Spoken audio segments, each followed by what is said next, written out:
¿ya?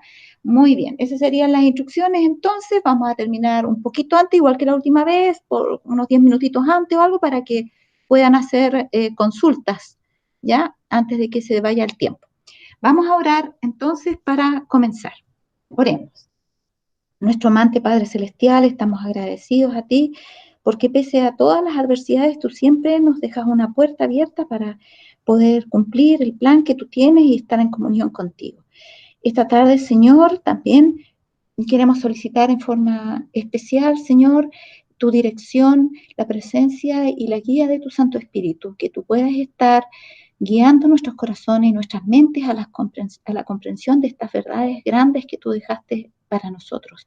Rogamos, querido Señor, que tú puedas quitar toda interferencia, toda distracción y que puedas darnos la inteligencia celestial necesaria para poder comprender estas verdades espirituales que solamente sabemos se disciernen espiritualmente. Rogamos tu bendición, no porque merezcamos nada, sino porque felizmente, Señor, agradecemos los méritos de nuestro amante Salvador Jesús, quien hizo todo para que nosotros pudiéramos tener todo. Gracias por todo, Señor. Nos encomendamos a ti en el nombre de Jesús. Amén, Señor. Muy bien. Acá está el enredito que se me hizo la otra vez. Hablamos de 3 términos: justificación, que es lo mismo que perdón, eso lo definimos, santificación y glorificación. Dijimos que la justificación o perdón es en el plan de salvación, digamos, nos libra de, y el plan de salvación, digamos, estamos viéndolo desde una perspectiva de lo que pasa en las vidas de los seres humanos cuando opera el plan de salvación. No estamos hablando del plan de salvación en las etapas históricas, no estamos hablando en ese plano, sino en el plano de lo que el plan de salvación hace en nuestras vidas individuales.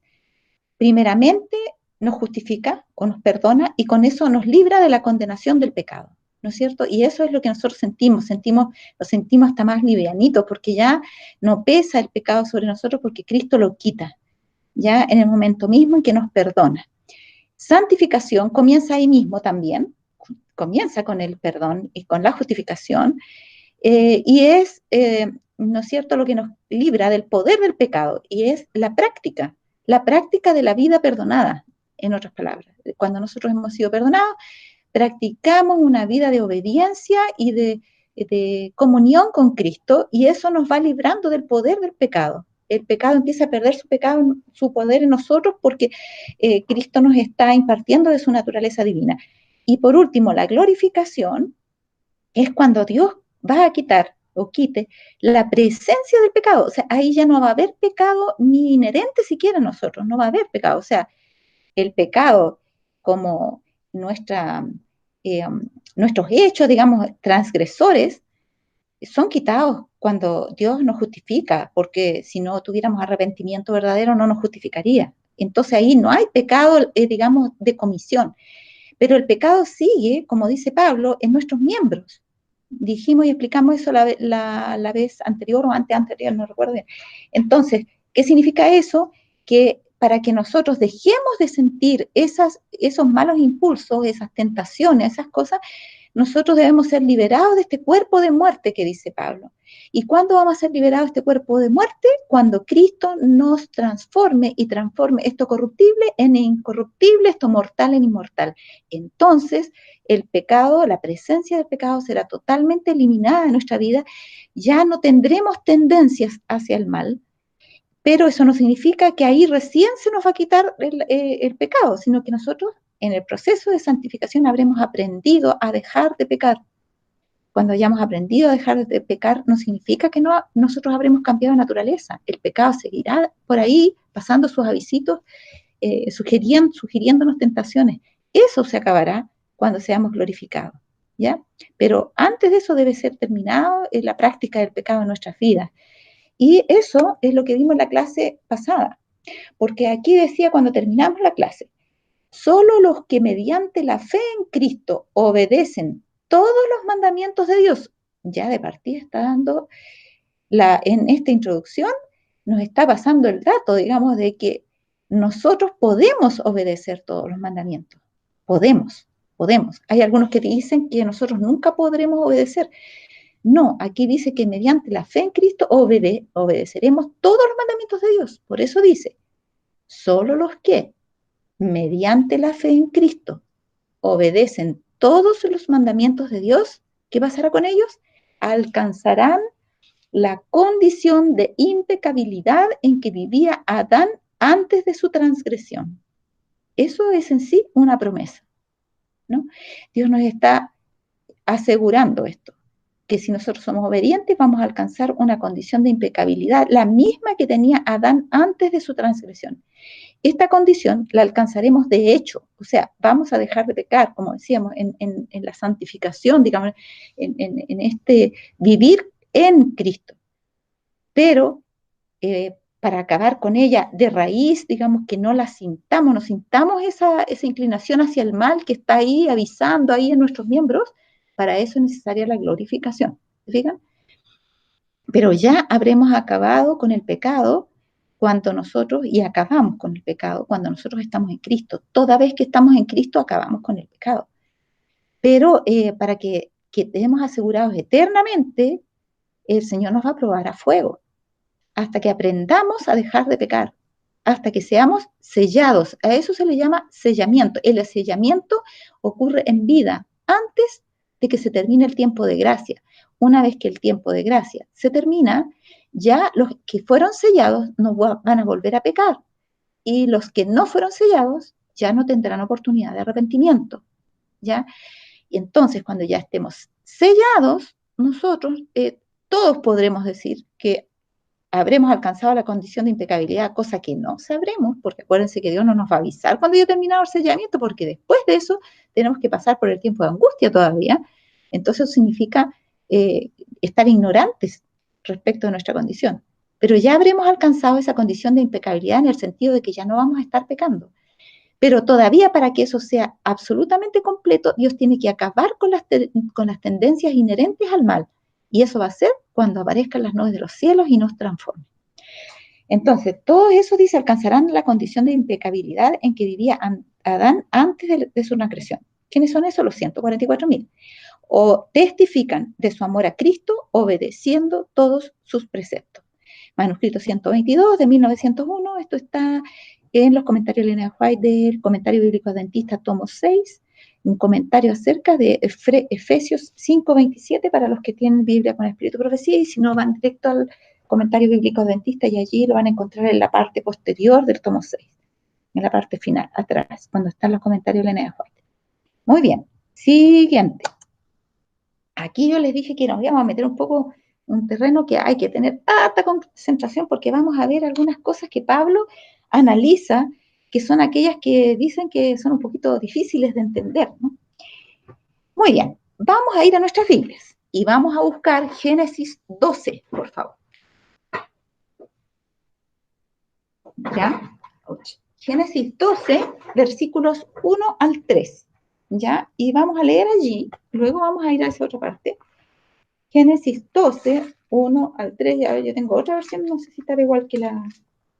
Esta es la Reina Valera de las Biblias con Escritura, sí, es la Reina Valera Gómez. Los demás tienen la Reina Valera, ay, bueno, Reina Valera, la otra es Reina Valera. Dice aquí, capítulo 12, versículo 1 al 3.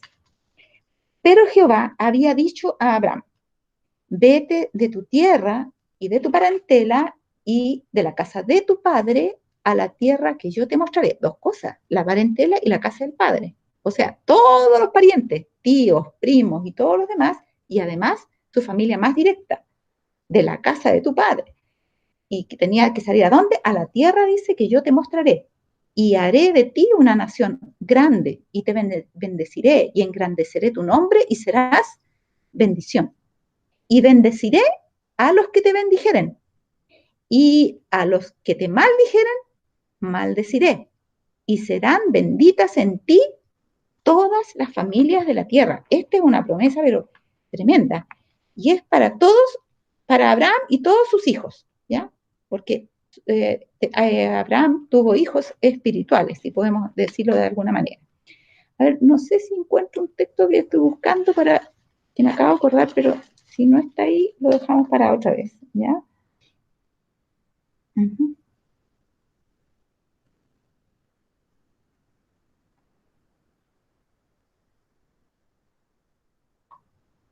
Ya, no importa, vamos a dejar ahí mejor porque si no se nos va a alargar la cosa y no encuentro. Y entonces, pero está bien. Entonces, dice el Señor que hizo salir a Abraham y le prometió ser bendición. Ah, creo que sí, creo que está en Isaías 54. ¿Ya? Isaías 54. Allí está, a ver, sí, era para complementar esa promesa. A los que te bendijeren, bendeciré, y a los que te maldijeren, maldeciré. Está en Isaías 54, es un capítulo muy lindo. Y también le viene a la clase de hoy, de hecho lo vamos a tocar en un punto, el versículo 1 por lo menos. Isaías 54 termina diciendo, mire, dice el versículo 15 en adelante, ¿ya?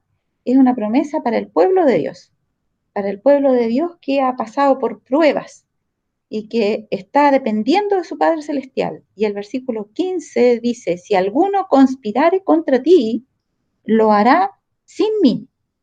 El que contra ti conspirare, delante de ti caerá. He aquí que yo he creado al herrero que sopla las ascuas en el fuego y que saca la herramienta para su obra.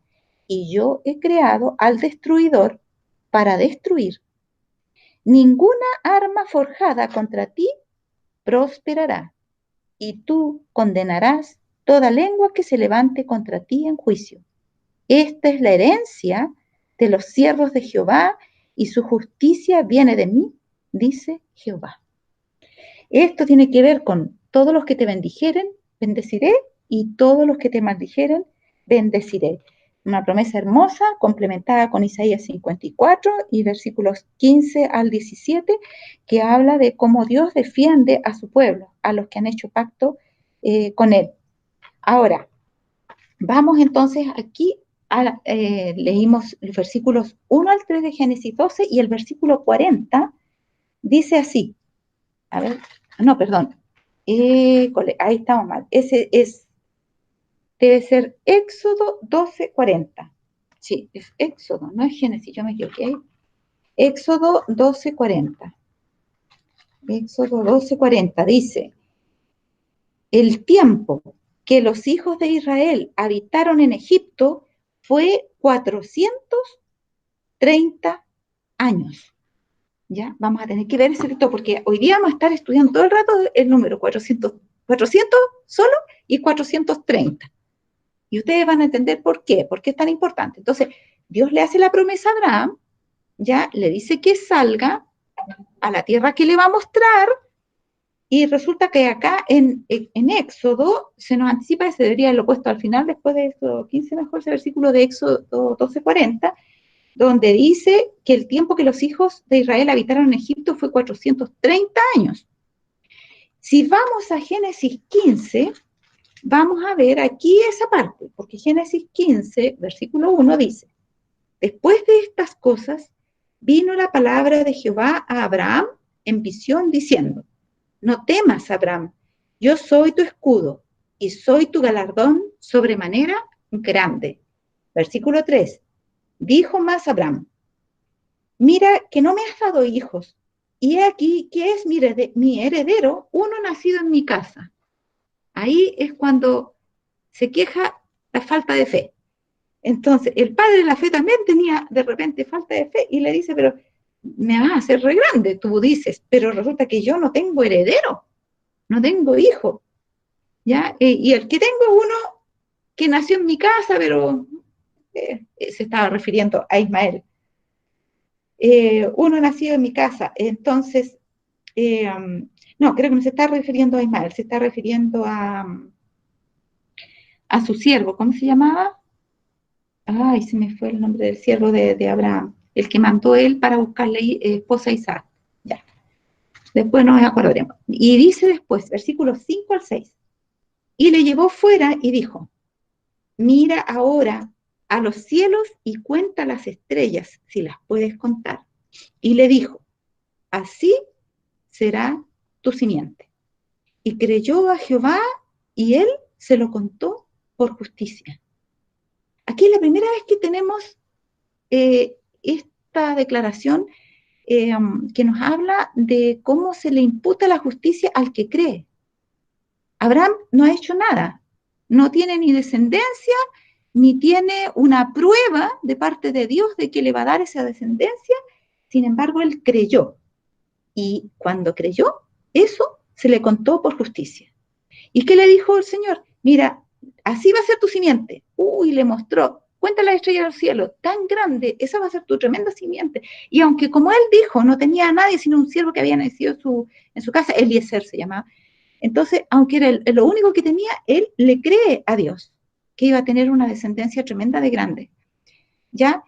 Luego vamos al versículo 13 y dice, entonces dijo a Abraham, ten por cierto que tu simiente será peregrina en tierra no suya y servirá a los de allí 400, perdón, y será afligida por 400 años. ¿Ya? En otra versión dice oprimida, como yo puse ahí la de la Reina Valera.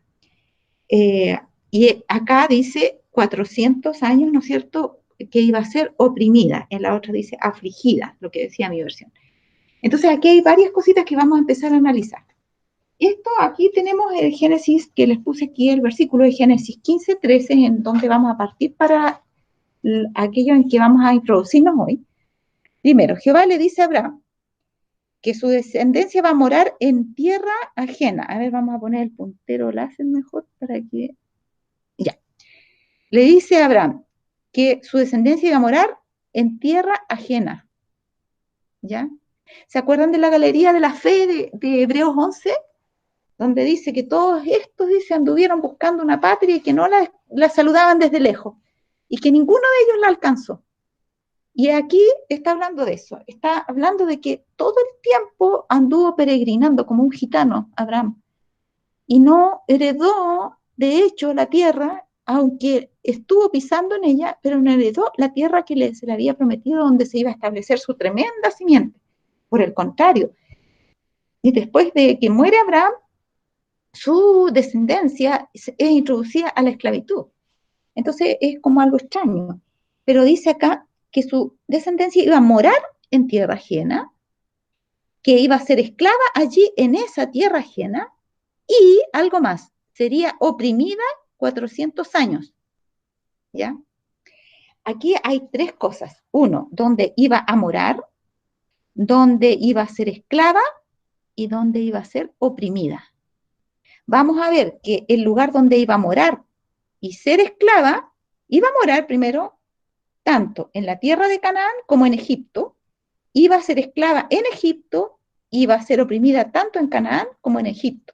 Ahora, para poder entender esto, tenemos que entender que en el tiempo en que se le habla, se le predice a Abraham que iba a morar en tierra ajena, la tierra de Canaán le pertenecía a Egipto. Estaba bajo el imperio de Faraón. Por lo tanto, toda esa tierra de Canaán que pisaron sus pies no era de él, le pertenecía a Faraón. Estaba en tierra ajena porque estaba morando en Egipto, ¿ya? Porque ese era el imperio que poseía la tierra de Canaán. Y allí en Egipto, pero más bien en su capital, por decirlo de alguna forma, por allá en Gosén, digamos en Egipto, allá iba a ser esclava. Ahora, iba a ser oprimida 400 años. Vamos a analizar eso ahora. Miren ustedes, el tiempo que los hijos de Israel, estamos leyendo Éxodo 12:40, ahora el que habíamos visto delante, el tiempo que los hijos de Israel habitaron en Egipto fue 430 años. Y pasados los 430 años, en el mismo día, todas las huestes de Jehová salieron de la tierra de Egipto. Éxodo 12, 40 al 41. Aquí se nos plantea un problema. Aquí, si nosotros interpretamos literalmente el tiempo que los hijos de Israel habitaron en Egipto y pensamos en la tierra de Gosén, donde estuvieron esclavos, aquí dice que estuvieron allí 430 años y que cuando terminaron esos 430 años, todas las huestes de Jehová salieron de la tierra de Egipto. Ahora, ya antes teníamos una contradicción, porque fíjense ustedes, a ver, perdón, acá. acá decía que ellos iban a ser oprimidos en Egipto 400 años, pero ellos habitaron en Egipto 430 años. Bueno, ¿cómo es la cosa? ¿400 o 430? Eso es lo que vamos a ver. En la tierra de Egipto, que abarca Canaán, estuvieron 430 años. En la tierra de Gosén continuó esta opresión que había comenzado ya cuando fueron trasladados a Egipto, y eso duró 400 años nada más. Ahora, pero dice, hay otro tema. Resulta que el pueblo de Israel, ¿cuánto tiempo pasó en Egipto? Si ustedes calculan que cuando ellos entraron allí, era en el tiempo de José, ¿no es cierto? Entonces tenemos que Jacob tuvo a sus 12 hijos y José, el penúltimo, ¿no es cierto?, antes de Benjamín, fue llevado a Egipto esclavo. Él, ¿no es cierto?, llegó a ser el segundo después de Faraón y llevó a su familia, que eran como 70 y tantas personas, los llevó a Egipto. Ahí estaban las 12 tribus, sus 12 hermanos. Murió José y eventualmente también sus hermanos, y dice Éxodo capítulo 1, ¿ya? Quiero que vamos allí un poquitito. Éxodo capítulo 1 dice, el versículo 5 y 6. Y todas las almas de los que salieron de los lomos de Jacob fueron 70, y José estaba en Egipto. Y murió José y todos sus hermanos y toda aquella generación, ¿ya? Y los hijos de Israel fructificaron y crecieron y se multiplicaron y fueron aumentados y fortalecidos en extremo, y la tierra se llenó de ellos. Entre tanto, se levantó un nuevo rey sobre Egipto que no conocía a José, el cual dijo a su pueblo, bla, bla, bla, bla. Tenemos nosotros que después de José, ¿no es cierto?, que vivió 130 años, él pidió que cuando salieran de allí llevaran sus huesos de ese lugar. Entonces, cuando José entró a Egipto tenía como 17 años, entonces podemos más o menos decir que tiene que haber pasado unos 115, 110 años, pongámosle ya, en que estuvieron los 110 años más o menos, los que estuvieron los hermanos de José cuando fueron traídos a Egipto, viviendo allí todos, más esos, o sea, cuando él llegó, porque él tenía como 17 años cuando llegó, ahí se instaló él, vivió como unos 110 años, hasta que después de esos 110 años, ¿no es cierto?, él muere más o menos toda su generación, había llegado esa primera generación, después viene la segunda generación, y no pasan muchas generaciones, pasa la segunda, y creo, no sé si es la segunda o la tercera, debiera ser la segunda generación final, cuando ellos salen de ahí, no son para nada 400 años, no tiene por dónde, ni menos 430. Entonces, ¿cómo dice acá que el tiempo que los hijos de Israel habitaron en Egipto fue 430 años? Y pasados los 430 años, en el mismo día, todas las huestes de Jehová salieron de la tierra de Egipto. ¿Querría decir que no vamos a creer en la escritura? No, de ninguna manera. Tenemos que estudiarlo correctamente. Miren, en el libro Patriarcas y Profetas, la página 287, donde se habla de esto, tiene una nota que dice, ver el apéndice, la nota 6. Yo fui aquí a la nota 6, la página 824, al final del libro, donde viene una explicación, y hay una explicación de Génesis 15:13, y dice así, en Génesis 15:13 leemos que el Señor dijo a Abraham, ten por cierto que tu simiente será peregrina en tierra no suya o ajena, y servirá a los de allí y serán por ellos afligidos o oprimidos, como es lo mismo, 400 años. Éxodo 12:40 dice, el tiempo que los hijos de Israel habitaron en Egipto fue 430 años.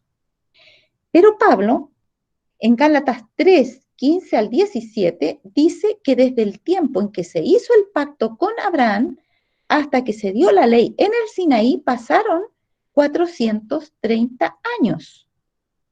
A juzgar por estos pasajes de las Escrituras, no hemos de entender que los israelitas estuvieron en Egipto 400 años. el tiempo que realmente pasaron en Egipto no pudo ser más que 215 años. Volvemos atrás, porque no quiero que se mareen. Es enredoso esto, pero tenemos que concentrarnos. Entonces, ellos iban a hacer, los voy a ir explicando al tiro para que no se enreden. La simiente de Abraham iba a ser peregrina en tierra no suya, ¿ya? Esa tierra dijimos que se llamaba Egipto, pero que Canaán pertenecía a Egipto. Por lo tanto, cuando la promesa le es dada a Abraham, ¿no es cierto? ¿Cuándo es que mora en tierra ajena? Desde cuando se le da la promesa. Ya pasaron, y serían afligidos, ¿no es cierto?, 400 años en esa tierra. Cuando sabemos que hay una diferencia de 30 años, debemos entender que antes que empezaran a ser afligidos pasaron 30 años, desde que se le dio a Abraham la promesa. Nosotros sabemos que a Abraham se le anuncia que iban a ser un hijo, que Dios le promete, que es la promesa, y pasa desde que él se le dio ese aviso, tenía como 70 años, cuando se le confirma que iba a nacer un hijo, y en quien él se iba a cumplir la promesa, porque de él iba a venir el Cristo. Y entonces cuando se le da eso tiene 70 años, y cuando Abraham cumple 100 años, nace este hijo, ¿ya? Y cuando este hijo nace, el que había nacido según la carne, que era Ismael, ¿se acuerdan que él tomó a Agar? Porque como no se cumplía nunca la promesa, Sara le dijo, toma a Agar, mi sierva, ten un hijo con ella, y ahí se va a multiplicar la simiente. Y entonces Ismael tenía 14 años cuando nace el hijo de la promesa. Habían pasado ya cerca de los 30 años, y ¿qué pasa? Que un poco más, cuando Ismael comienza a sentir envidia de Isaac, el que nace, y comienza la simiente a ser perseguida por, por el que era nacido por la carne. Eso es, ¿ya?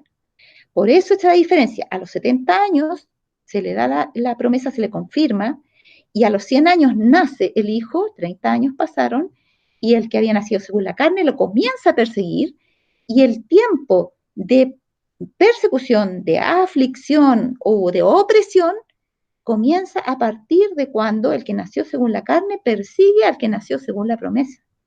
Y ese tiempo dura 400 años. Así que desde que parte la promesa pasan 430 años, pero desde que nace el hijo de la promesa pasan 400. ¿Ya? Y eso que está diciendo Éxodo 12:40 dice, el tiempo que los hijos de Israel habitaron en Egipto fue 430 años, fue todo el tiempo que estuvieron, digamos, en Egipto, incluyendo el tiempo que estuvieron en la tierra de Canaán, que pertenecía a Egipto, y el tiempo que estuvieron en la tierra de Gosén, que también pertenecía a Egipto cuando ellos huyeron hacia ese otro sector, digamos, del imperio egipcio, y que fue ahí mismo en la capital. Y ahí estuvieron viviendo en un lugar de privilegio que le dio Faraón a José para que habitara con su padre, sus hermanos y todos los que venían con ellos, las 70 personas que dice ahí más o menos en Éxodo, capítulo 1. Pero Pablo en Gálatas 3:15-17 dice aquí, dice que desde el tiempo en que se hizo el pacto con Abraham hasta que se dio la ley en el Sinaí pasaron 430 años. A juzgar por estos pasajes de las Escrituras, no hemos de entender que los israelitas estuvieron en Egipto 400 años. El tiempo que realmente pasaron en Egipto no pudo ser más que 215 años. Para los que quieran ir calculando por las generaciones, van a llegar a que solamente podían ser 215 años y no más que eso. La Biblia dice que el tiempo que los hijos de Israel habitaron fue 430 años. Abraham, Isaac y Jacob, antepasados de los israelitas, habitaron en Canaán. El periodo de los 430 años principia con la promesa dada a Abraham cuando se le ordenó salir de Ur de Caldea, cuando tenía 70 años, ¿no es cierto? Ahí principian estos 430 años viviendo en tierra ajena. Abandonó Ur, que era su tierra, y se fue a vivir a la tierra que Dios le mostró que no le pertenecía tampoco. Los 400 años a los cuales se refiere, de que iba a ser oprimido, que en Génesis dice aquí 15 y 13, principian más tarde. Obsérvese que el periodo de 400 años no solo es una época de peregrinaje, sino también de aflicción. Este periodo principia, de acuerdo con las Escrituras, 30 años más tarde de que sale de Ur, 30 años más tarde, o sea, más o menos en el tiempo cuando Ismael, el que era engendrado según la carne, perseguía al que había nacido según el espíritu, que era ¿quién? Isaac. Eso está, o sea, y ahí está citando Patriarca y Profeta Gálatas 4:29, ¿ya? Si quieren podemos leer Gálatas 4:29, ¿les parece? Para remachar esa idea correctamente. Gálatas 4:29 dice así: pero como entonces el que nació según la carne perseguía al que nació según el espíritu, así también es ahora. Y vamos a analizar eso. Ahora quiero que vayamos a Génesis 21, 8 al 12. Génesis 21, 8 al 12. A ver si la pusimos acá. No. Génesis 21, 8 al 12 dice así, para que podamos entender en qué consistía esta lucha. Y creció el niño, 21:8, ¿no es cierto? Está hablando de Isaac que nació, y fue destetado. E hizo Abraham gran banquete el día que fue destetado Isaac. Y vio Sara al hijo de Agar la egipcia, al cual ésta le había dado a luz a Abraham, que se burlaba. Por tanto, dijo a Abraham: echa a esta sierva y a su hijo, pues el hijo de esta sierva no ha de heredar con mi hijo, con Isaac. Este dicho pareció grave en gran manera a Abraham a causa de su hijo. Entonces Dios dijo a Abraham: no te parezca grave a causa del muchacho y de tu sierva. En todo lo que te dijere Sara, oye su voz, porque en Isaac te será llamada descendencia. Y también del hijo de la sierva haré una nación, porque es tu simiente. Entonces Abraham se levantó muy de mañana y tomó pan y un odre de agua y lo dio a Agar, poniéndolo sobre su hombro, y le entregó el muchacho y la despidió. Y ella partió y andaba errante por el desierto de Beerseba. ¿Se fijan? Esa es la narración muy corta, muy escueta de la Biblia, donde nos habla de cómo el que nació según la carne perseguía al que fue nacido según la promesa o según el Espíritu, ¿ya? La promesa del Espíritu Santo. Entonces, aquí hay una alegoría, ¿ya? Y aquí quiero que vayamos a Gálatas capítulo 4, porque el apóstol Pablo toma este incidente y nos explica la lucha que hay entre la carne y el espíritu. Gálatas capítulo 4, Gálatas capítulo 4, vamos allí. Versículo 19 dice: hijitos míos, por quienes vuelva a sufrir dolores de parto hasta que Cristo sea formado en vosotros. ¿Ya? Ahí la primera parte. Interesante porque habla de un nacimiento. Los dolores de parto presuponen que va a nacer alguien. Y Pablo se está refiriendo a que él da a luz hijos por su obra, por su ministerio, él da a luz hijos, ¿ya? Y dice, no son muchos hijos, pero yo engendré a vosotros, y habla, ¿no es cierto?, de cómo él los engendró y cómo son sus hijos. Y dice que él vuelve a sufrir dolores de parto hasta que Cristo sea formado en vosotros. O sea, el que tiene que nacer no nace hasta cuando Cristo es formado en él. Está hablando de un nacimiento espiritual. Los dolores de parto son de un parto espiritual. Y el que provoca el dolor es el que está por nacer. Y para que ese alguien que está por nacer nazca, tiene que haber un requisito. Tiene que entrar Cristo en él, y cuando Cristo es formado en él, entonces nace a una nueva vida. Porque Cristo, cuando nosotros nacemos de nuevo, tiene que ser formado en nosotros. Ya, ahora dice, decidme, los que queréis estar bajo la ley. Entonces, aquí era el problema de Pablo. ¿Por qué él se queja y por qué está sufriendo dolores de parto? Porque los que quieren estar bajo la ley no pueden estar en Cristo. Entonces dice, el problema se plantea en, ¿ellos van a vivir de acuerdo a la carne o de acuerdo al espíritu? Porque si viven de acuerdo a la carne y se creen judíos, herederos de las promesas por la carne, porque nacieron descendientes de Abraham, pero no nacen en Cristo, entonces ellos no pueden ser hijos de Cristo.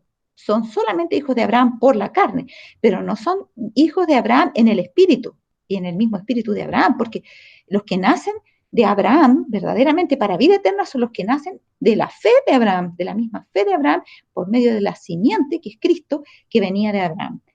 Entonces dice, hasta que Cristo sea formado en vosotros, decidme, los que queréis estar bajo la ley, ¿no habéis oído la ley? Porque está escrito que Abraham tuvo dos hijos, ¿ya? Entonces ahora va a él ejemplificar con este pasaje que leímos lo que pasa entre esos dos hijos para mostrar lo que pasa entre los que viven según la carne y los que viven según el espíritu. Esta persecución es los que viven bajo la carne y los que viven bajo el espíritu, pero no es solamente una persecución en el ámbito de aquí la tierra, los que vivimos en Cristo y los otros que son los mundanos. No, es una persecución también dentro de nosotros mismos, de si nosotros nos perseguimos a nosotros mismos, digamos, para matar al que está adentro, que está por la carne, y que nazca el que Dios quiere dar a Cristo, que nace por medio del Espíritu, para que nosotros muramos a nosotros mismos y pueda nacer Cristo en nosotros. ¿Se fijan? Entonces hay una doble persecución, una persecución de afuera, externa, de los que viven de la carne contra los que viven por el espíritu, que eso nunca para, porque hay enemistad entre los hijos de la serpiente y los hijos de la simiente, pero también una lucha interna, una enemistad interna entre el yo mío egoísta y el yo que muere para que Cristo nazca y sea formado en mí. Ahora, el versículo 22 dice, porque está escrito que Abraham tuvo dos hijos, uno de la esclava, el otro de la libre. ¿Cuál era el de la esclava? El hijo de Agar, se llamaba Ismael. ¿Y cuál era el hijo de la libre? El hijo de Sara, el legítimo, ¿no es cierto? Que era un hijo que había nacido de acuerdo a la promesa. Ese nacimiento fue un milagro, así como el nacimiento espiritual es un milagro también, ¿se fijan? Así que toda una alegoría. El versículo 23 dice, pero el de la esclava, o sea, Ismael, nació según la carne, ¿no es cierto? Ya se acostó Abraham con la sierva, concibió, dio a luz un hijo, y según la carne estaba todo bien, de ahí iban a nacer más hijos y se iban a multiplicar. Pero dice más el de la libre por la promesa, porque era imposible para ella, para Sara y para Abraham, que Sara diera a luz cuando tenía 90 años y que Abraham pudiera ver ese hijo nacer cuando tenía 100 años. Y así fue. Más el de la libre, ¿no es cierto?, nació por la promesa. Lo cual es una alegoría, Pablo mismo lo está explicando, pues estas mujeres son los dos pactos. ¿Se fijan? Hemos estado estudiando el antiguo pacto, el nuevo pacto, y de repente como que cuesta entender. Bueno, Pablo dice que esta alegoría nos muestra los dos pactos. ¿Cuáles dos pactos? El antiguo pacto y el nuevo pacto. Acuérdense que todos vivimos, antes de conocer a Cristo, en el antiguo pacto. Y cuando conocemos a Cristo, vivimos en el nuevo pacto. El pueblo de Israel, antes de conocer a Cristo, vivió en el antiguo pacto. Y cuando se dio cuenta de su total insuficiencia, entonces se volvió a Cristo y vivió en el nuevo pacto. ¿Ya? Ahora, estas mujeres son los dos pactos. El uno proviene del monte Sinaí. Ahí, ¿no es cierto?, es cuando Dios dio la ley y se hizo el pacto, pero ellos no conocían a Cristo, hicieron un pacto según la carne. Vamos a hacer todo lo que Jehová ha dicho, vamos a recibir las promesas, vamos a ir a la tierra, etc. Pero después se dio cuenta que no podía. Necesitaba un milagro. Para ser obediente se necesita un milagro. Nosotros no podemos obedecer esa ley que fue dada en el monte Sinaí si no ocurre un milagro en nuestro corazón.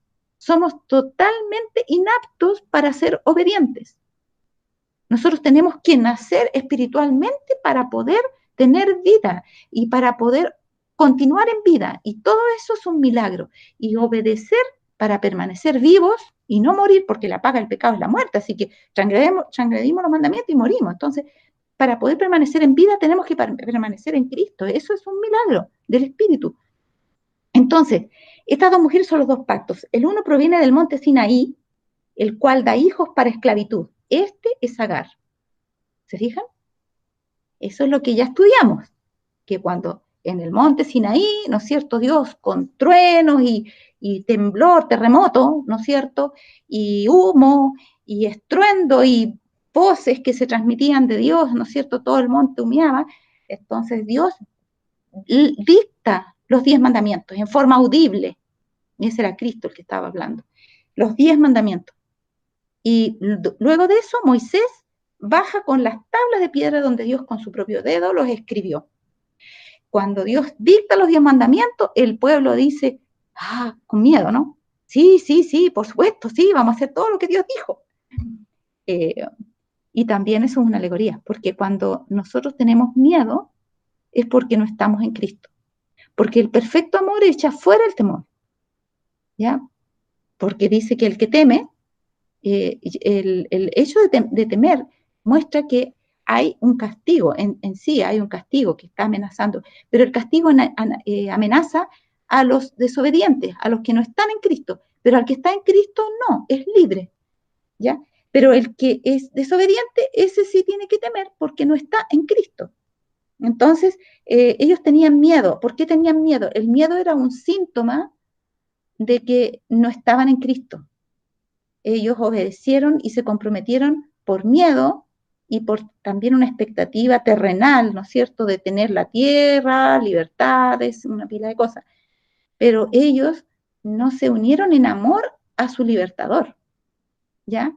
Que era lo que Dios quería. Entonces, cuando ellos hacen el becerro de oro y baja Moisés y rompe las tablas como un símbolo de que ellos habían roto el pacto, recién hecho, y ya lo habían roto, y entonces sienten que quedaron fuera de los términos de la protección, de las promesas, de la herencia que Dios les había prometido, ya no son hijos de Dios, ya no son nada, están ajenos a las promesas y a la vida de Dios.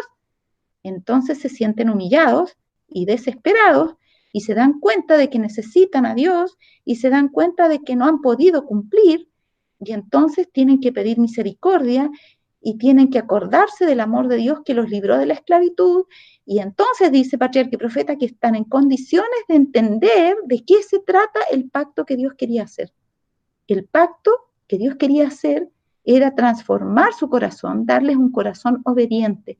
Y para eso ellos debían vivir en dependencia de Dios, no en autosuficiencia. No, hagamos un pacto, yo pongo mi parte, tú pones la tuya, 50 y 50. No, ellos tenían que vivir 100% muertos a sí mismos para poder depender de Dios y permanecer en Dios y tener todo. Las promesas, la herencia que Dios les había prometido, la tierra esa hermosa, la libertad de Egipto, todo eso. Para tener todo eso tenían que morir a sí mismos. Entonces, aquí está lo que Pablo está explicando. Entonces dice, lo cual es una alegoría, pues estas mujeres son los dos pactos. El uno proviene del monte Sinaí, el cual da hijos para esclavitud. Este es Agar. Ese pueblo que dijo, nosotros todo lo que Dios ha dicho haremos y después lo violaron, está simbolizado por Agar la egipcia, que se creía poderosa, poderosa porque había tenido un hijo. Había nacido el hijo y todos la quedan mirando, ay, esta es la futura mamá del heredero, que bla, bla, y sentían la gloria, hasta cuando de repente nace el hijo del espíritu y resulta que Agar la echa fuera y pierde todo, pierde la promesa que tenía, sus expectativas de que su hijo, ¿no es cierto?, iba a ser rico, iba a tener obediencia de parte y pleitesía de parte, todo ese campamento que iba a ser la gran señora, que Sara incluso y su hijo se iban a tener que sujetar a ella, o sea, Sara, porque antes no, de que naciera su hijo, y resulta que ahora se da cuenta que lo pierde todo porque nació un hijo que ella fuera a su hijo. Es la causa de que ella fuera su hijo. Ese hijo simboliza a Cristo. ¿Ya? Ahora, porque Agar, dice Pablo, es el monte Sinaí. Se está refiriendo a la experiencia esa cuando se declararon los mandamientos. ¿Y está dónde ese monte? En Arabia. Y corresponde a la Jerusalén actual. ¡Qué ofensa para los israelitas! Pues porque ellos, bueno, los está echando como fuera de ahí, de la capital. Y corresponde a la Jerusalén actual, pues esta, junto con sus hijos, está en esclavitud. La Jerusalén de los días de Pablo, cuando los fariseos y los saduceos y todos los doctores de la ley que eran los elegidos predilectos de Dios, que tenían las promesas, que tenían el favoritismo de Dios, resulta que no se habían dado cuenta que estaban, ¿qué?, en esclavitud. Estaban en esclavitud por una sencilla razón, porque no había muerto el yo y no dejaban entrar a Cristo. Y por medio de Cristo se heredan las promesas, porque Él hereda las promesas y solamente los que están en Él las heredan. Y ellos entonces estaban en la Jerusalén de los días de Pablo, ajenas a las promesas de Dios, porque estaban en una esclavitud, la esclavitud de la carne. Más, dice Pablo en el versículo 26, la Jerusalén de arriba, la cual es madre de todos nosotros, es libre. ¿Se fijan ustedes? Miren, la Jerusalén actual en contra o en contraposición con la Jerusalén de arriba. Hay una Jerusalén física, material, que está en un lugar de este planeta llamado Tierra, pero hay una Jerusalén de arriba, que es una Jerusalén espiritual, que es el reino de Dios, ¿ya? Y el reino de Dios donde no hay fronteras, ni de tiempo, ni de espacio, ni de nada, porque nosotros que pertenecemos al reino de Dios, los que estamos en Cristo, ya hemos comenzado a vivir la vida de arriba. Solamente nos falta trasladarnos allá físicamente y que Cristo nos dé el cumplimiento de esa otra etapa que Él prometió, pero ya estamos viviendo como si fuéramos de arriba. Eso es la meta que tenemos que proponernos. Entonces, esta Jerusalén de arriba, la cual es madre de todos nosotros, es libre. ¿Por qué la otra no es libre? Porque está encadenada a sus pasiones y deseos, es esclava de su yo, mientras que esta otra está en Cristo y por lo tanto ya no tiene miedo de nada, ya no lucha por la supremacía, es solamente hereda. Díganme, un niño, hijo de un rey, tiene que luchar para tener los derechos de un hijo de rey. Solamente basta con que nazca como hijo de un rey. Y lo tiene todo. Y aunque sea un bebé, lo van a tratar como a un heredero. Y nosotros igual. Cuando nosotros nacemos a la vida espiritual por medio de Cristo, para el universo completo que nos mira, nosotros somos herederos. Y nosotros ya no somos esclavos de la carne, que reclama mediante sus pasiones que las satisfagamos y que nos mantiene en una lucha constante como la que tenían Isaac e Ismael.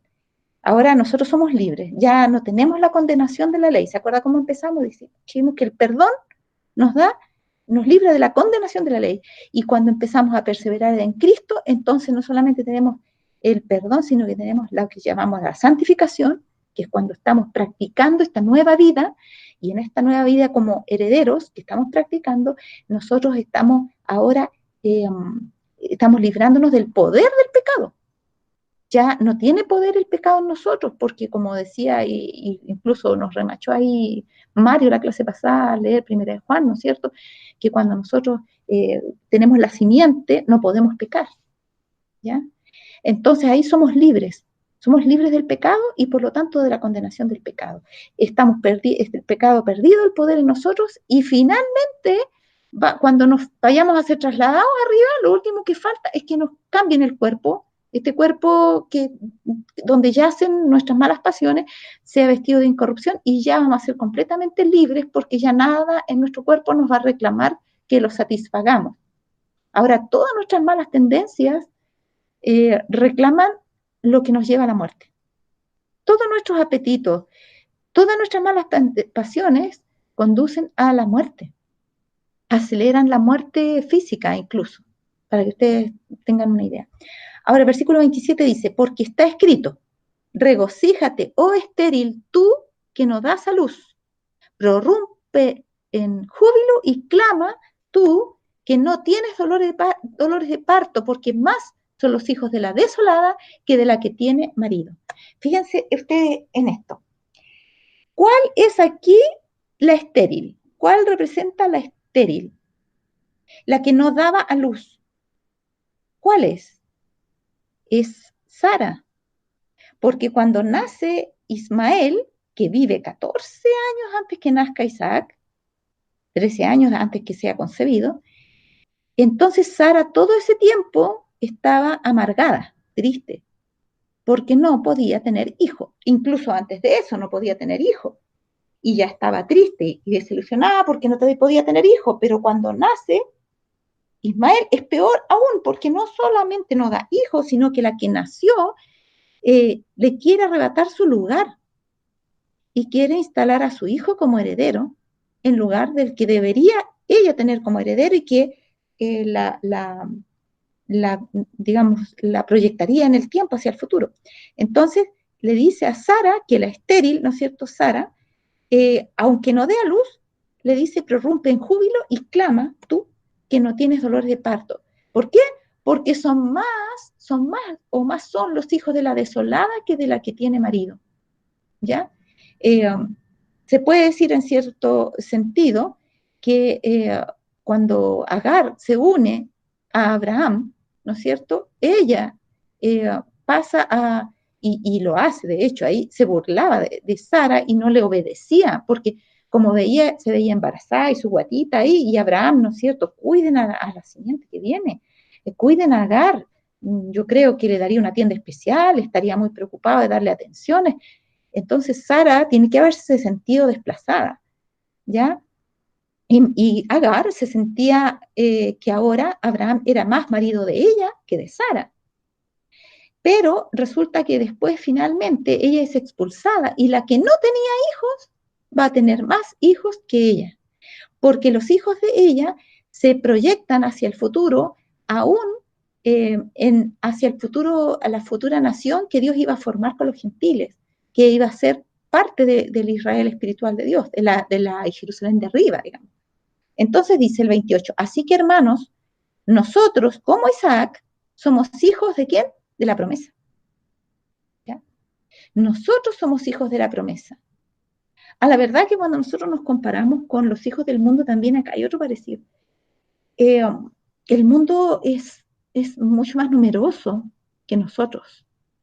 Cuando estamos en una sala de clases, ya sea en la universidad, en el colegio, el mundo nos supera. Cuando estamos en un banquillo del trabajo o en alguna ocupación de nuestro trabajo, los que son del mundo nos superan. Pero resulta que la promesa es que finalmente nosotros íbamos a hacer más. ¿Por qué? Porque todos estos otros iban a morir y los que iban a quedar y van a quedar son solamente los que son hijos de la promesa. Entonces dice, pero como entonces el que había nacido según la carne perseguía al que había nacido según el espíritu, ya cuando se burlaba, ¿se acuerdan? Ismael se burlaba de Isaac. Isaac tenía como 4 añitos cuando tuvieron que echarlo al otro, porque ya era demasiado la cosa. Los destetaban como a los 4 años más o menos. Entonces dice, así también ahora. Entonces Pablo estaba queriendo decir que eso que pasó en el pasado tenía una doble aplicación. Se aplicaba también a los tiempos de Pablo. Y ¿saben? Se aplica también a nosotros ahora. Así que tiene una tercera aplicación, una aplicación universal, dos aplicaciones en el tiempo más una aplicación atemporal. ¿Ya? Y esta aplicación atemporal incluso se aplicaba a los que vivieron antes de Abraham, porque ya la simiente estaba antes de Abraham, porque Cristo estaba antes que Abraham existiera. Ahora dice, ¿más qué dice la Escritura? Echa fuera a la esclava y a su hijo, a Agar y a Ismael, porque no heredará el hijo de la esclava con el hijo de la libre. ¿Ya? Cuando dijo Sara, no quiero que mi hijo herede con el hijo de esta esclava. ¿Ya? De manera, hermanos, que no somos hijos de la esclava, sino de la libre. Entonces, nosotros lo que tenemos que hacer es echar fuera de ti o echar fuera de vosotros lo carnal. Porque lo carnal no va a heredar el reino de los cielos, sino que lo que nosotros tenemos que fortalecer es lo espiritual. Y cuando nosotros nacemos en Cristo, somos sepultados antes de nacer para que muera el antiguo yo y somos resucitados para una nueva vida en el bautismo y resucitados en Cristo para vivir una vida de libertad. Porque cuando se paga el pecado, que es la muerte, la paga el pecado, entonces quedamos libres de esa condenación y ahora somos libres y como tendríamos que estar muertos, pero Dios nos liberta para que vivamos, nos da la vida de su Hijo para que podamos ser libres y para que podamos disfrutar de esa libertad. Ahora dice, miren, aquí explica Pablo en Gálatas 2, 19 al 20, porque yo, por la ley, soy muerto para la ley, a fin de vivir para Dios.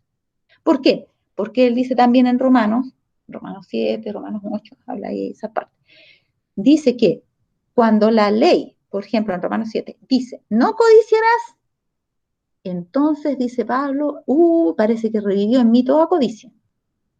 ¿Por qué? Porque cuando hubo un expreso, no hagas tal cosa, entonces nosotros nos damos cuenta de que estamos transgrediendo la ley. Antes de eso la ley existía, la prohibición existía, el mandato existía, pero como yo no lo conocía, yo me sentía libre, aunque no lo era. Interesante eso. No era libre, pero yo no me había dado cuenta que era esclavo. Pero cuando Dios dice, no lo hagas, me siento esclavo. Porque digo, pero ¿cómo no lo voy a...? Ay, pero ¿cómo puedo vivir sin eso? Me siento esclavo y me doy cuenta de que soy esclavo de la carne. Entonces, cuando la ley me condena, yo soy muerto para la ley, porque la ley, la paga del pecado, dice la ley, es la muerte, ¿ya? Entonces, por la ley, yo sé que estoy condenado. ¿Para qué? A fin de vivir para Dios. Porque si yo no reconozco que soy esclavo del pecado, nunca lo voy a abandonar. Porque solo el que se da cuenta que es esclavo desea ser libre. Y para que nosotros deseemos ser libres, Dios tiene que mostrarnos que somos pecadores. Y cuando nos muestra que somos pecadores, entonces anhelamos ser libres del pecado. Por eso dice Pablo a continuación, con Cristo estoy juntamente crucificado y ya no vivo yo. Mas vive ¿quién? Cristo en mí. Y lo que ahora vivo en la carne, lo vivo en la fe del Hijo de Dios, porque no puedo dejar la carne, porque estoy hecha de carne, si no, no podría vivir. Pero lo que vivo en la carne, lo vivo en la fe del Hijo de Dios. Así que aunque la carne está ahí, yo ya no le obedezco. Yo no la satisfago. Los chiquillos dirían, yo no la pesco, ¿ya? No la inflo. Entonces, dice, lo que ahora vivo en la carne, lo vivo en la fe del Hijo de Dios, el cual me amó y se entregó a sí mismo por mí, ¿ya? Para rescatarme, para darme libertad de mí mismo. Ahora, Gálatas 5:16, dice acá, digo pues, andad en el Espíritu y no satisfagáis los deseos de la carne. Para poder ser libres de los deseos de la carne, es indispensable andar en el Espíritu. Y aquí está la gran lucha. ¿Cómo lo hago yo para andar en el Espíritu? Espíritu con mayúsculas. Se refiere al Espíritu Santo. Hay que andar bajo la dirección del Espíritu Santo. Y miren lo que dice Romanos 8:14, no lo puse. Ahí vamos rapidito, Romanos 8:14. Para mí este texto fue tan hermoso cuando, yo me acuerdo que era una jovencita cuando lo leí, y yo decía, oh, pero ¿cómo yo puedo saber si soy aprobada de Dios o no, si estoy en Dios o no? Porque llegan esos momentos en que como que sentimos distante a Dios. Entonces, miren lo que decía aquí en Romanos 8:14, decía, porque todos los que son guiados por el Espíritu de Dios, los tales son hijos de Dios. Y entonces yo cuando leí ese texto y repasé lo que Dios estaba haciendo en mi vida y me di cuenta que Dios me estaba guiando, oh, yo fue una emoción tremenda porque dije yo, oh, soy hija de Dios, entonces soy hija de Dios, entonces estoy viviendo en el Espíritu. ¿Ya? Porque cuando vivimos en el Espíritu somos guiados por el Espíritu. Y cuando somos guiados por el Espíritu, viceversa, nos damos cuenta de que estamos viviendo en Dios, en Cristo, y que ya nos vivimos nosotros. Y fíjense ustedes que el versículo anterior, o de Romanos 8, decía, quizá leamos unos poquitos antes, mire, yo no lo había puesto, pero que es muy importante, habla de la vida en el Espíritu, Pablo, aquí. Yo creo que nos vamos a tener que detener aquí un poco en Romanos 8. A ver, ¿de a dónde empezamos? Vamos a leerlo todo para que nos quede el panorama completo. Versículo 1 en adelante, Romanos 8:1 en adelante. Ahora, pues, ninguna condenación hay para los que están en Cristo Jesús. Están libres, ¿ya? Los sacaron de la cuarentena, están libres, ¿ya? Y sin toque de queda tampoco. Ahora, los que no andan conforme a la carne, sino conforme al Espíritu. Porque la ley del Espíritu de vida en Cristo Jesús me ha librado de la ley del pecado y de la muerte. ¿Se fijan? La ley de Cristo es vida y la ley del pecado es muerte. El pecado me condena. La vida de Cristo me hace libre. Ahora, porque lo que era imposible para la ley, por cuanto era débil por la carne, ¿ya? Dios enviando a su Hijo en semejanza de carne de pecado, no en carne de pecado, sino en semejanza de carne de pecado, y a causa del pecado nuestro, no de Él, condenó al pecado en la carne, al pecado nuestro, no al de Él, porque Él no tenía pecado. Entonces se hizo semejante a nosotros para condenar en su carne nuestro pecado. ¿Para qué? Para que la justicia de la ley se cumpliese en nosotros, que no andamos conforme a la carne, sino conforme al Espíritu. Porque los que son de la carne, en las cosas de la carne piensan, pero los que son del Espíritu, en las cosas del Espíritu. Ahí hay una tremenda diferencia. ¿Cuál es la cosa que absorbe más nuestro tiempo? ¿Cuál es la cosa que nos alegra más en las expectativas? ¿Cuál es la cosa a la que aspiramos más, de la que nos preocupamos más y a la que dedicamos más tiempo? ¿Son cosas de la carne o son cosas del espíritu?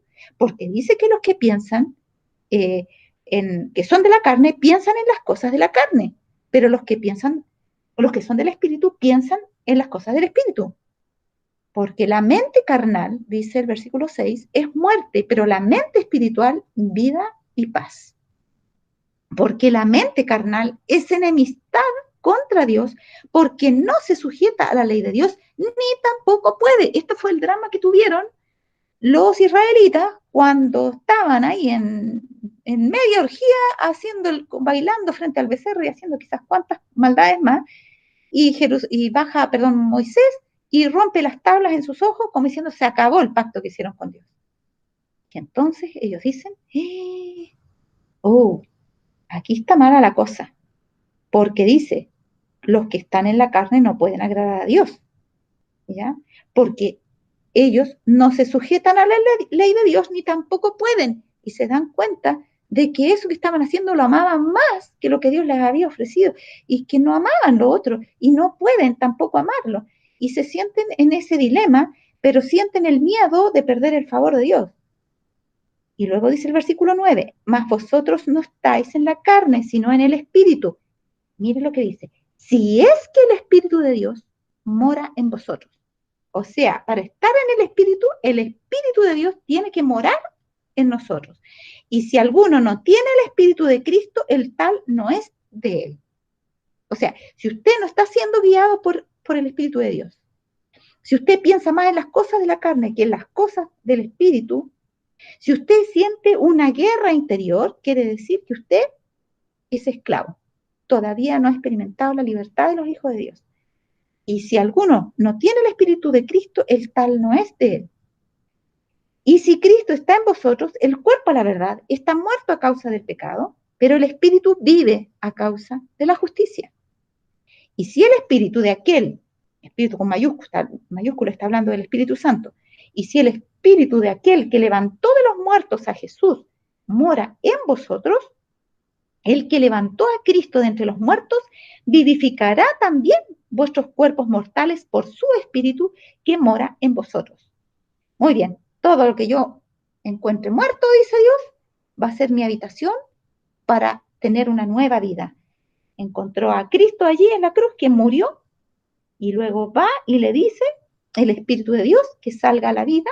Él sale por su propia vida, a la vida, pero el Espíritu de Dios nuevamente entra en esa convivencia estrecha, perfecta, absoluta que tenía con Cristo cuando estaba vivo, y dice que lo mismo va a ocurrir con nosotros. Cuando nosotros morimos al pecado, el Espíritu de Dios encuentra un cuerpo muerto en quien sí puede vivir plenamente, donde va a entrar y nadie lo va a echar para afuera. Porque imagínense qué pasa a usted, fíjense que ahora se ha dado el fenómeno de que hay personas que se toman alguna casa que encuentran vacía. Salen los dueños de casa, se van de vacaciones o se van por la cuarentena a una segunda vivienda, y cuando llegan encuentran que la casa está ocupada. Entonces no es llegar y con una pistola, qué sé yo, tirarle ahí a la chapa, abrir las puertas y entrar adentro. Porque ¿qué va a pasar?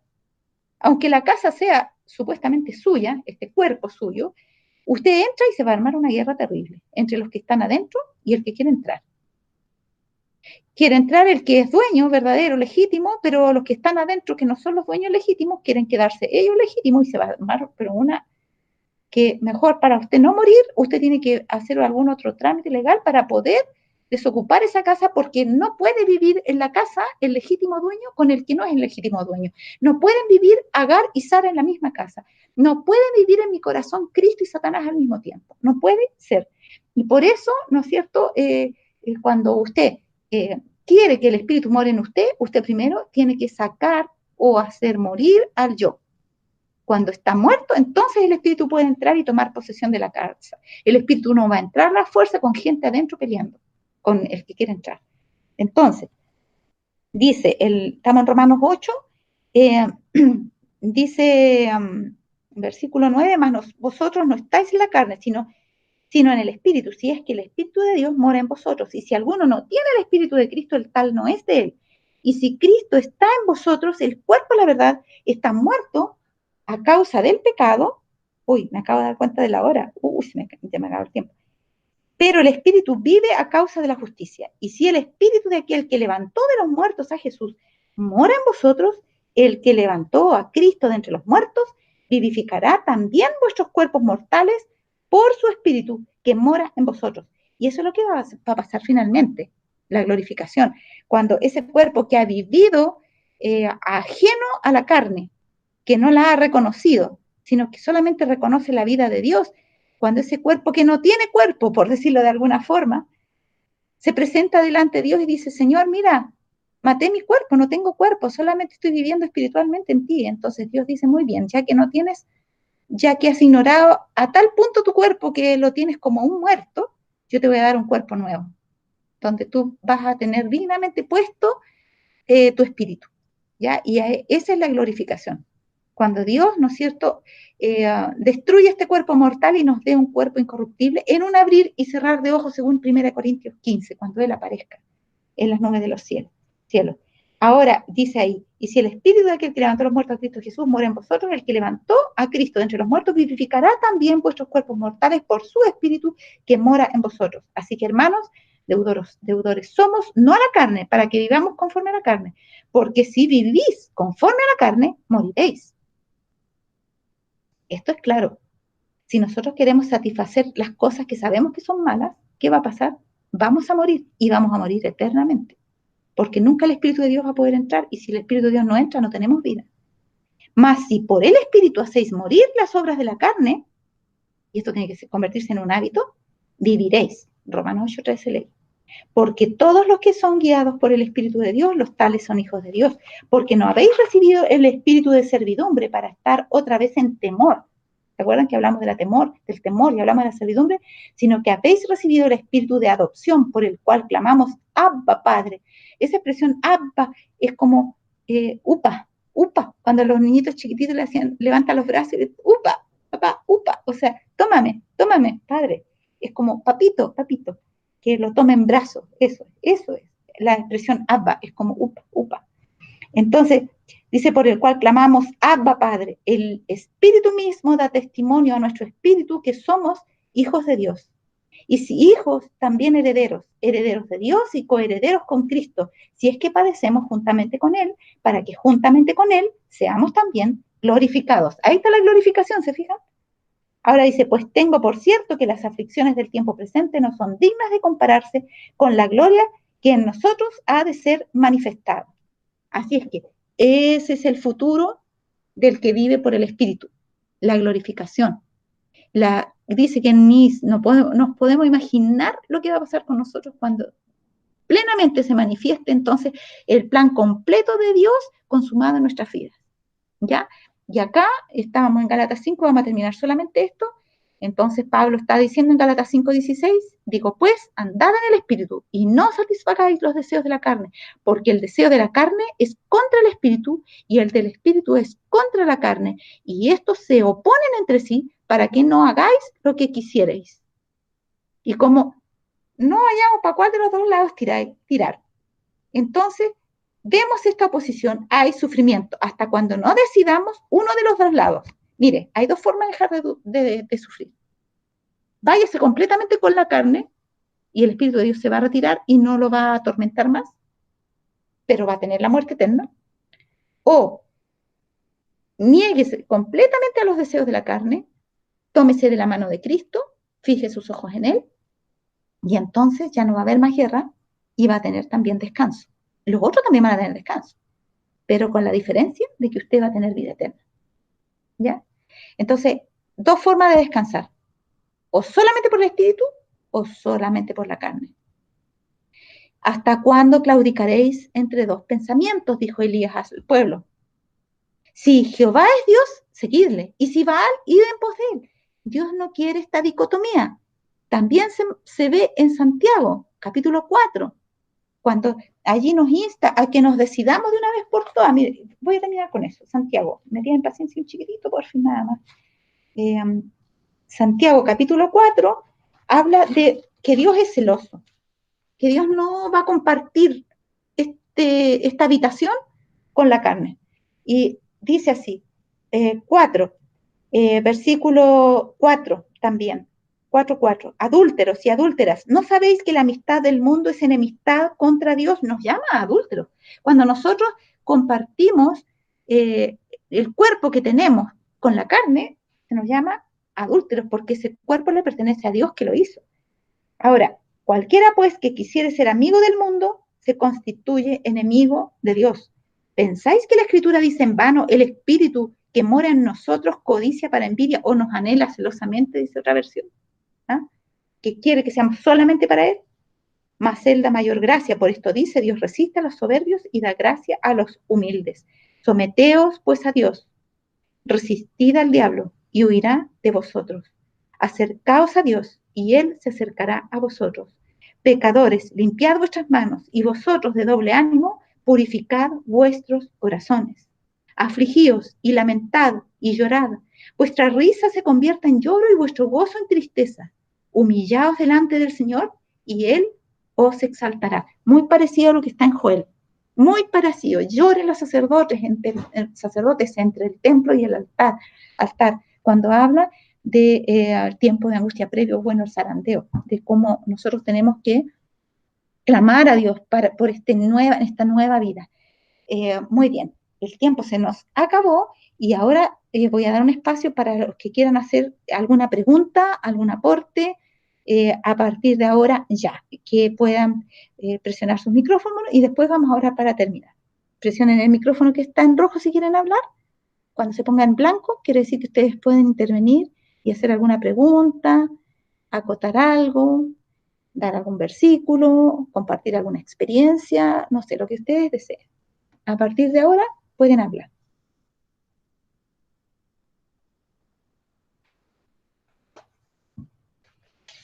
¿Nadie quiere decir nada? Bueno, si está todo tan claro, si no hay ninguna pregunta o nadie quiere decir alguna cosa, agregar alguna cosa, entonces damos por terminada la clase hasta aquí. ¿Ya? ¿Nadie más entonces? Para que podamos hacer la oración y finalicemos con la clase de hoy. Muy bien, el próximo sábado entonces, a partir de las 16:15, como siempre, comienzan a conectarse. Cualquier dificultad que tengan, Miguel y yo, si está Kevin ahí, les van a explicar cómo hacerlo o cómo resolver algún problema y a las 4:30, espero que pueda ser en punto, podamos comenzar ya con la clase propiamente tal. Vamos a orar entonces para finalizar la clase de hoy. Nuestro amado Padre Celestial, te agradecemos por toda esta luz que tú, por medio del apóstol Pablo, por medio de también Moisés, que nos escribió estas experiencias, Señor, hemos aprendido acerca de este gran plan de salvación que tú hiciste, Señor, de nuestra absoluta ineficiencia, de nuestra tremenda necesidad de dependencia de ti. Y, Señor, también clamamos, Abba, Padre. También, Señor, queremos comprender que la única forma de ser libres es renunciando absolutamente a nuestro yo, es tener un culto racional, un culto que sea totalmente aceptable por ti y por nosotros al mismo tiempo, que sea lo que nos hace bien. Solo tú nos haces bien, Señor. Ayúdanos para admitir esta gran realidad y saber que así, solamente así podremos tener vida eterna, porque no iremos al cielo, Señor, con un cuerpo acostumbrado a tener la primacía, a satisfacer deseos egoístas y deseos que conducen a la muerte.